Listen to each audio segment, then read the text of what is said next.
도대체 왜 이렇게 당뇨가 우리한테 이 노화란 사람의 나이가 들어가면서 나타나는 생체의 표현. 장염은 소화에서 발생하는 세균성 감염 중에서 가장 납니다. 일단 여성의 갱년기는 폐경기, 만 50세를 면역이 건강하면 자연히 병에 덜 걸리고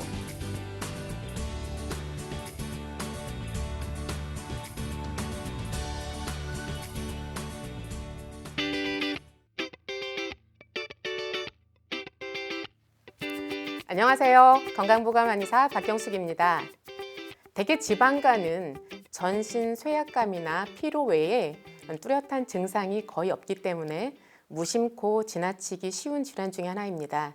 그런데 이를 방치하면 간염이나 간경화 또는 간암으로까지 이어질 수 있는 부분이어서 조기 발견과 치료가 매우 중요한 질환이기도 한데요. 오늘은 지방간이란 무엇이며 그리고 간 기능을 가늠하는 그 간수치란 무엇인지, 그리고 그 지방간의 치료법으로는 무엇이 있는지 이런 것들에 대해서 알아보는 시간 가져보도록 하겠습니다. 자, 오늘 강의 지방간의 원인과 치료 시작하도록 하겠습니다.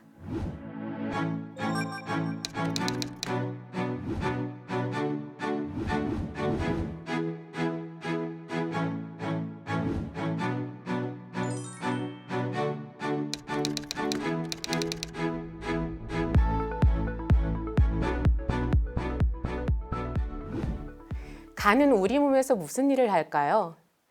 간은 술만 안 마시면 건강할 수 있을까요? 대부분의 사람들은 술을 마시는 경우에만 간 질환을 앓는 것으로 생각을 해요. 그래서 갑자기 간이 안 좋아졌다 이런 진단을 받았을 때 저는 술 입에도 안 되는데요. 이런 말씀을 하는 경우도 많은데요. 간은 술 외에 여러 음식이나 그리고 우리가 생활 중에 받는 스트레스 이런 것들에 의해서 생성된 그 독소 그리고 노폐물 이런 것들을 해독해서 피를 맑게 해주는 그런 해독의 기능을 담당하고 있는 것이 사실입니다. 그런데 해독 기능 외에도 간은 더 많은 기능을 담당하고 있습니다. 체내에 유입된 모든 음식물을 분해해서 각 기관에 그 필요한 곳에 영양을 공급해주고 혈액량과 전해질 대사 그리고 혈액 응고인자의 생성 이런 것들에도 관여를 하게 되는 거죠. 또한 그 각종 아미노산을 재합성해서 새로운 단백질을 만들어내기도 하고 그리고 우리 몸에서 가장 강력한 항산화 물질이라고 할 수 있는 글루타치온을 생성해내는 그런 역할을 하기도 합니다.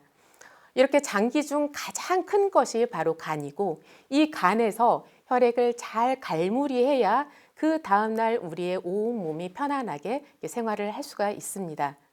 그렇다면 지방간이란 무엇인지 이제 구체적으로 들어가 보려 하는데요. 우리 몸에서 그렇게 해독과 영양을 만들어서 보내는 이런 많은 역할을 하는 그런 간 내에 간 무게의 55% 이상의 지방이 축적되게 되면 이것을 지방간으로 진단을 하게 됩니다. 그래서 지방간의 증상은 진행된 정도와 진행된 기간 그리고 다른 질환의 어떤 동반 유무 이런 것들에 대해서 따라서 달라질 수 있지만 대개 지방간은 증상이 거의 없으며 간혹가다 이쪽 우상복부 그 늑골 바로 아래쪽이 약간 나온 듯한 느낌이 들거나 불편한 느낌이 드는 이런 경우가 있고요. 그리고 약간의 통증을 느낄 수 있습니다. 전신 쇠약감이나 피로를 심하게 느끼는 것이 그 지방간의 가장 주된 증상이긴 한데 근데 이것이 그 일반적인 만성 피로와의 구분이 어렵기 때문에 그 지방간의 가능성을 생각하지 못하고 이렇게 지나치는 경우가 많죠. 지방간이 있을 경우에 흔히 우리 몸에서 나타나는 증상으로서는 음주 후에 그러니까 숙취 해소가 잘 안 되고 아침에 일어나도 몸이 무겁다 또는 눈이 항상 맑지 않고 약간 그 흰자위가 누런 빛을 띈다든지 그리고 팔다리가 무겁고 다리에 쥐가 잘 나거나 다리가 막 굳는 현상 그리고 얼굴색이 맑지 않고 누렇거나 좀 심한 경우에는 시커먼 색깔을 띠는 경우 이럴 때에 우리가 지방간을 의심해 볼 수 있겠습니다. 대부분은 그 건강검진 또는 다른 이유로 인해 병원에 내원하였다가 그 혈액 검사로 간 기능 검사를 하거나 초음파 검사를 했더니 거기에서 이상 소견이 발견되어 이 지방간을 발견하게 되는 경우가 많습니다. 그렇다면 지방간의 발생 원인은 무엇이 있을지 살펴보도록 하겠습니다. 그래서 지방간은 크게 두 가지로 나뉩니다. 알코올성 지방간과 비알코올성 지방간 이렇게 나뉘는데요. 술은 지방간의 가장 중요한 원인 중 하나입니다. 그래서 장기간의 음주는 영양 결핍을 초래하고 간세포의 지방을 축적시키며 그 정상적인 에너지 대사가 이루어지지 않게 합니다. 술을 마실 때는 안주 없이 술을 마시거나 또는 안주가 있더라도 영양이 치우친 그런 상태로 술을 드시게 되기 때문에 이렇게 영양 결핍 그러면서도 그 간에는 지방이 축적되는 이런 현상이 생기게 되는데요. 이외에도 그 술의 대사산물인 아세트알데히드가 간세포를 손상시키게 됩니다. 그리고 술을 오랫동안 많이 마시는 사람들 대부분은 그러니까 10명이라면 9명 이상이 알코올성 지방간이 됩니다. 그러니까 나는 건강해서 괜찮아 라고 생각하지만 예외가 거의 없다는 사실을 아셔야 될 것 같은데요. 이러한 지방간에서 그러니까 지방간이 이미 발견이 되었는데도 음주를 계속하는 경우 그때에는 간염을 거쳐 간경변으로까지 가게 되는 경우가 약 20% 정도에 이르게 됩니다. 우리가 적당한 주량이 얼마나 될까요? 어떤 분들은 뭐 하루에 소주 3병을 마셨다, 2병을 마셨다. 근데 그것을 일주일에 5일, 6일 하시는 분들도 있더라고요. 그런데 일반적으로 남자는 일주일에 소주 3병, 그리고 여자는 2병 이상을 마신다면 지방간이 발생할 확률이 높습니다. 그래서 일주일에 3병 이상을 마시면 위험한데 하루에 3병 이상을 마시고 있다면 이것은 그냥 나 지방간 걸려도 좋아 이렇게 생각하고 가는 것과 마찬가지라고 생각을 합니다. 그래서 이렇게 알코올성 지방간 살펴보았고요. 그리고 두 번째는 비알코올성 지방간인데요. 과거에는 술을 많이 마시는 사람만 이렇게 지방간이 될 수 있다고 생각했는데 술을 전혀 마시지 않는 사람에게서도 지방간이 자주 발생하고 있습니다. 그렇다면 술을 마시지 않음에도 불구하고 지방간이 발생하는 그 가장 주된 원인은 무엇일까요? 네, 맞습니다. 바로 비만입니다. 그래서 지방간 질환 환자의 70 내지 80%가 비만이고 그 외의 상당수 환자가 과체중으로 알려져 있습니다. 그렇다면 또 비만하지 않은 경우에도 지방간이 생기는 경우가 있어요. 그런 경우는 왜 생기는지 알아보려고 하는데요. 최근에 저한테 정말 가장 매우 비슷한 체형과 몸무게를 가진 두 분이 오셨어요. 키는 한 155에 몸무게가 한 56kg 이 정도 되는 분이었는데 뭐 그냥 살짝 통통하다 싶긴 하지만 전혀 비만한 경우는 아니었는데 콜레스테롤 혈증이 굉장히 높게 나타나고 그리고 지방간이 있는 이런 두 분이 오셨었어요. 이렇게 비만하지 않은 경우에도 지방간이 있는 경우 그것은 고지혈증이나 당뇨병 등의 질병이 동반되어 있는 경우가 많습니다. 그리고 두 번째는 부신피질 호르몬제인 그 스테로이드제나 여성 호르몬제와 같은 어떤 약물을 장기 복용하는 것 그것이 원인이 될 수도 있습니다. 그리고 심한 부족에 의해서도 지방이 생길 수 있다는 것. 그러니까 여성분들이 다이어트를 반복을 하면서 영양이 부족해지고 그럼 우리 몸에서는 오히려 그것을 쌓아두려고 하는 기전이 생기면서 지방간이 생길 수도 있다는 것. 이렇게 알아보았고요. 자, 정리해보면 우리가 지방간 하면 술만 생각하는데 오히려 퍼센테이지로 본다면 술보다 비알코올성 지방간이 훨씬 많다는 것을 알아보았고요. 그래서 술 외에는 비만, 그리고 당뇨, 고지혈증, 그리고 약물의 어떤 장기 복용 이런 것들과 연관되어서 지방간이 발생할 수 있다는 것을 알아보았습니다.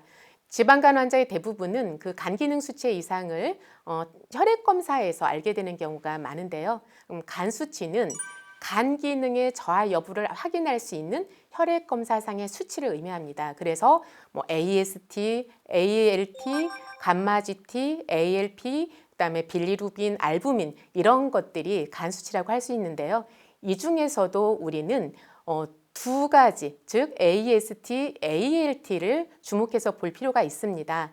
그 ALT는 주로 간에 들어있는 효소이고 AST는 간과 그 외에도 심장, 신장, 뇌, 근육 이런 데 들어있는 그 효소를 말합니다. 그리고 감마지티는 간 내의 쓸개관에 존재하는 효소로서 그 쓸개즙의 배설 장애가 있을 때 주로 증가하고 만성 음주자에서도 이 감마지티가 상승할 수 있습니다.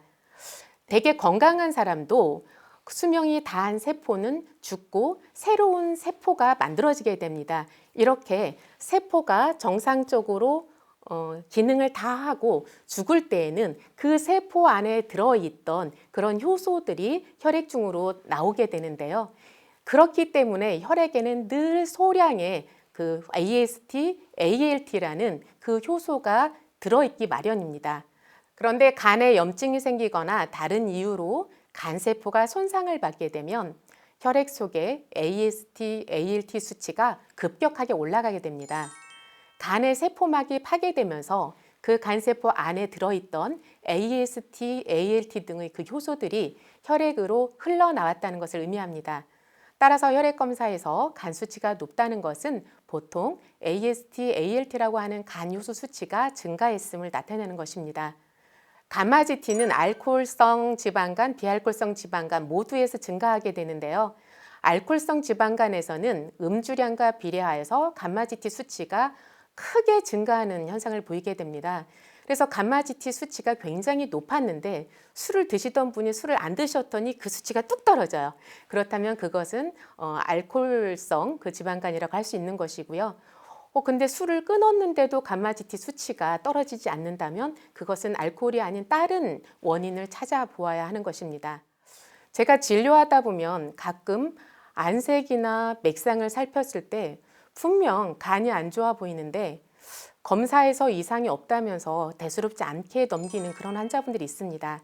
그런데 혈액 검사를 통해 간 수치가 정상이라고 해서 무조건 안심해서는 안 된다는 것 아셨으면 좋겠습니다.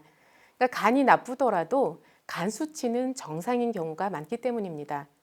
예를 들어 거의 매일 술을 먹어서 간이 50%가 망가졌는데도 그 간 수치는 정상으로 나올 수가 있습니다. 또한 만성적으로 질환을 앓고 있는 경우에도 그 간 수치가 지속적으로 정상일 수 있기 때문에 간 수치가 정상이라고 해서 무조건 안심해서는 안 된다는 것이죠. 그래서 간경변증이나 만성 비활동성 간염 이런 상황에서는 사실상 간 수치가 거의 올라가지 않거나 올라가더라도 아주 약간만 그렇게 올라가는 경우들이 많습니다. 그래서 우리가 간 수치를 낮추기 위해서는 어떤 약물에만 의존을 하는 것이 아니라 그 간 수치를 올렸던 그런 원인들에 대해서 우리가 올바르게 치료를 하는 것, 이것이 중요하다고 생각을 하는데요. 그 지방간, 그러니까 간 수치를 올리는 가장 주된 원인 중 하나가 음주였잖아요. 그래서 우리는 음주를 삼가고 그리고 휴식을 취하면서 영양 상태에 신경을 쓰는 등 이렇게 간을 충분히 쉬게 해주는 것이 그 간 수치를 내리는 데 있어서 영향을 미치게 됩니다. 그렇다면 우리가 평소에 이렇게 중부지방에다 튜브 하나를 두른 것처럼 두툼하게 그런 지방을 많이 쌓아 안고서도 이렇게 비만한 상태로도 또 건강하게 사는 분들도 있단 말이에요. 그런데 유독 지방이 간에 축적되면 왜 위험할까요? 이것에 대해서 한번 생각해 보겠습니다. 대부분의 지방간은 가벼운 병이지만 지방간 환자의 그 4-5명 중에 1명은 치료를 하지 않으면 시간이 지나면서 심각한 간 질환인 간경변증으로 진행을 하게 됩니다. 그래서 간에 지방이 축적되고 그 증가된 지방에서 간에 해로운 물질, 예를 들면 사이토카인과 같은 그런 물질들이 분비되어서 그 지방 간염과 간경변증으로 그 진행하는 경우인데요. 물론 단순히 간에 지방만 쌓여 있는 경우에는 간 기능 이상이 오래 지속되어도 그 간경변증으로 진행될 가능성은 낮은 편이에요. 그런데 간에 지방이 축적될 뿐만 아니라 거기에 간세포가 그 괴사되는 염증 징후가 동반되는 그런 지방 간염은 그 만성 간염이나 간경변으로 발전하여 가는 경우가 많겠습니다. 지방간에 대해서 알아보고 있는데요. 의회의 보고서가 있습니다. 지방간을 가지고 있는 환자의 주된 사망 원인이 진행된 간질환, 즉 간경변증이나 간암에 의한 경우보다 심혈관계 질환으로 사망한 경우가 더 많다는 그런 보고가 있습니다.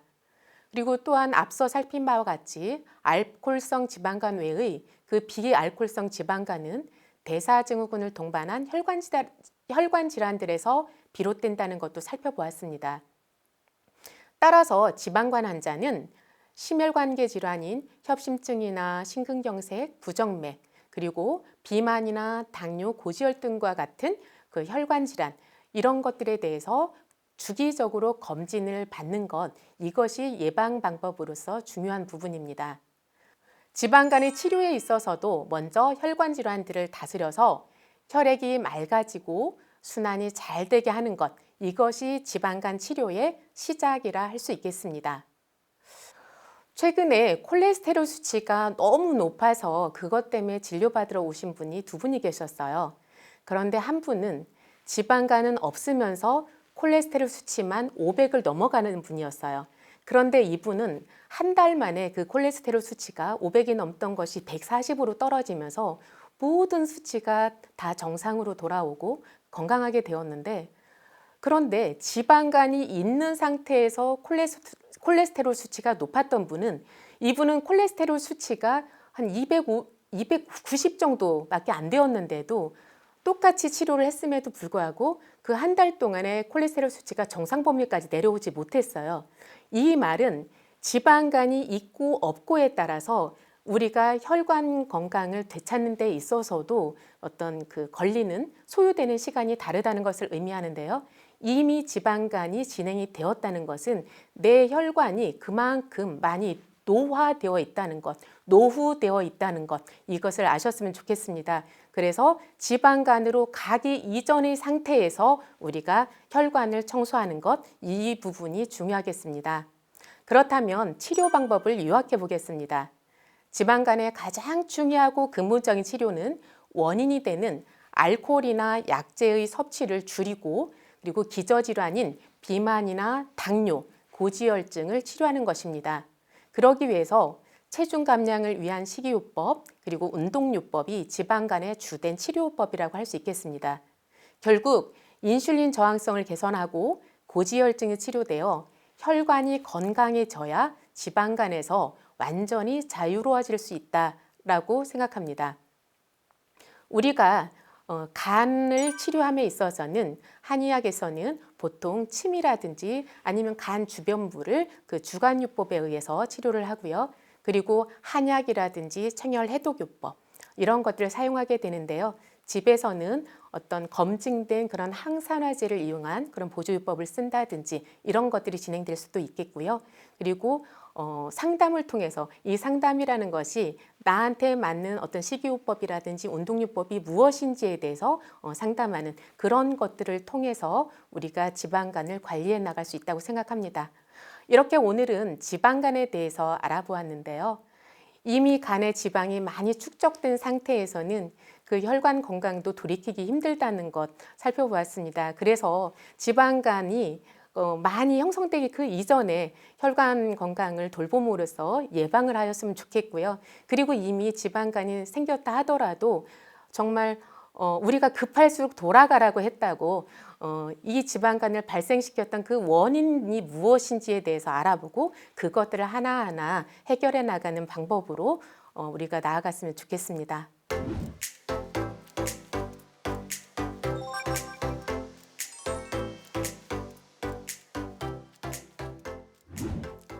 건강 Q&A 시간입니다. 많은 분들이 지방간에 관하여 질문을 주셨는데요. 그중에 이런 질문이 있습니다. 한약을 복용하면 간에 무리를 준다고 하는데 지방간에도 한약 치료가 가능한가요? 이런 질문을 주셨는데요. 그쵸. 병원에 가면 이런 이야기를 많이 듣죠.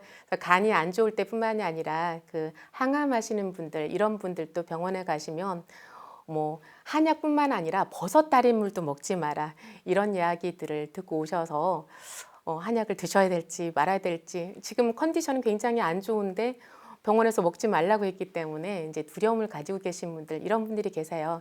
그래서 일반적으로 이제 병원에서 말하는 것은 그 민간요법이나 건강보조식품으로서 이제 사용하는 것들, 그러니까 뭐 인진쑥이라든지, 뭐 헛개나무라든지, 상황버섯이라든지, 인삼이라든지 이런 것들이 충분히 검증이 되지 않았다. 그렇기 때문에 이것을 먹었을 때 그것이 오히려 간에 부담을 줘서, 그러니까 일을 더 많이 하기 때문에 이제 간 수치가 더 올라갈 수 있고, 그리고 지방간도 더 유발할 수 있다, 이렇게까지 이야기하기도 하는데요. 그런데 우리가 과연 실험실에서 그 동물들을 대상으로 하는 그 실험만이 과연 임상이라고 할 수 있을까, 이런 생각을 저는 해봅니다.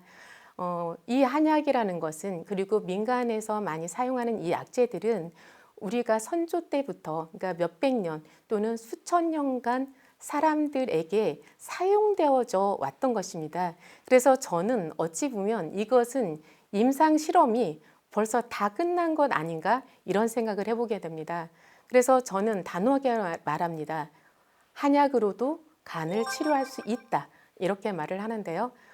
제가 예를 한번 들어보겠습니다. 어떤 친구가 이제 간경변이 있었는데 그 상황에서 낙상을 해서 뼈가 다 여기저기 뭐 늑골이라든지 아니면 치주골이라든지 이런 것들이 다 부서져서 이제 출혈이 생겼는데, 이 간경변이 있다 보니까 출혈이 멈추질 않는 거예요. 그래서 병원에 입원해 있으면서도 계속 출혈이 멈추질 않으니까 그 이상 어떤 치료도 진행하지 못하는 그런 상황이 생겼었는데요.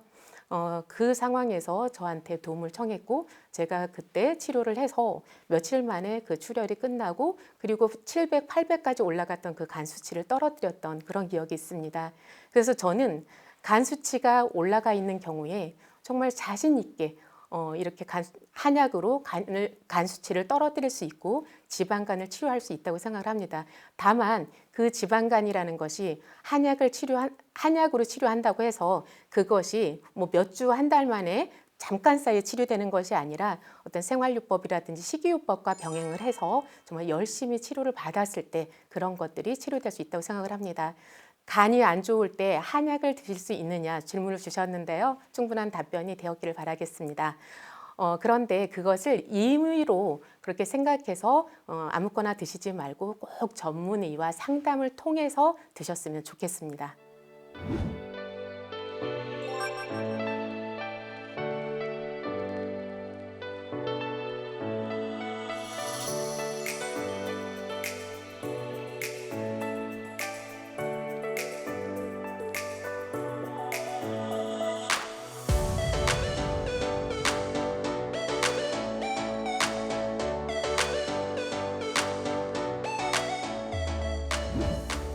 건강보감 이제 마칠 시간입니다. 흔히 간에 병이 있으면 잘 먹고 잘 쉬어야 한다라고 하죠. 이것은 무리를 하지 말란 얘기지 무조건 누워서 쉬기만 하라는 얘기는 아닙니다. 지방간의 경우에는 그렇게 하면 상태가 더 심해지는 경우가 있습니다. 그래서 지방간이 있으면서 고지혈증, 당뇨병, 비만 이런 질병이 있는 분이라면 운동을 더 많이 하시면서 건강 챙기시기 바라겠습니다. 다음 시간에도 함께 하시면서 더 건강해지시기를 바라겠습니다. 감사합니다.